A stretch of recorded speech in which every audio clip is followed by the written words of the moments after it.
Peggy 16.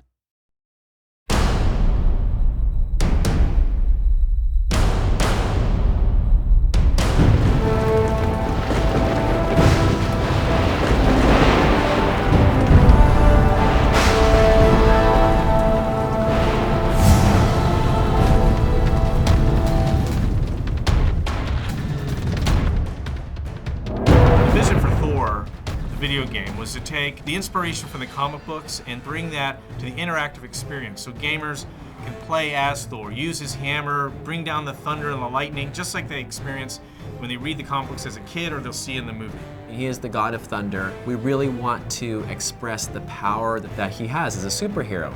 He's going against big demons and giant trolls scattered across the 9 worlds. The bosses of each of these worlds are these monstrous, titanic entities with all sorts of different powers capable of tremendous destruction. It's been great to take ideas and concepts, not just from the comics, but from Marvel themselves, building enemies that are worthy of Thor. The game is not a play the movie game. Our narrative is very different. We worked with Matt Fraction, who's one of the scribes for the Thor comic. When we first started talking about the music for Thor, Idon pulled together all the different concept art, the videos from the game. What we actually wanted the music to do is play like a thread that is tying the game together from a dramatic point of view. What Idon has done is really bring each world to life and make them feel distinct, but at the same time part of a greater whole. Music is always the emotional dimension. The Thor game is a real opportunity for gamers to finally get a chance to have a dedicated experience where they can play as Thor the entire way through and really get that sense again of being a god. The main part of the game is your melee combat. Using your hammer, he has many different combos, and then you also have your god powers. We worked the god powers into the combos. He's got thunder, he's got wind moves, which are kind of his people mover, and then lightning, which is obviously one of the key iconic things about Thor.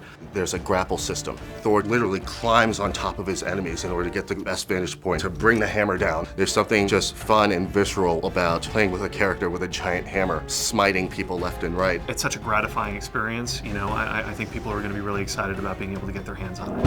One of the key things to think about in terms of Thor God of Thunder for the Wii is it's not a port of the next-gen game. It is its own unique game. I don't think the Wii has ever had this kind of title on it before. It's much more action-driven. I want the player to be able to take away the feeling that they were able to wield the power of Thor. A young gamer can just enjoy swinging the Wii remote around, breaking things, and then a more hardcore gamer will be really impressed with the depth of the combat and the depth of the player progression. We've got a few unique levels that don't appear in the next-gen game. We've got our own unique flying levels, which are an entirely different form of gameplay. We feel that you get a better game out of building a project from the ground up rather than bringing it over from a different system. It's given us the opportunity to have unique characters, unique flight levels, and a completely unique ending to the game that features a new experience that you wouldn't get on any of the other consoles.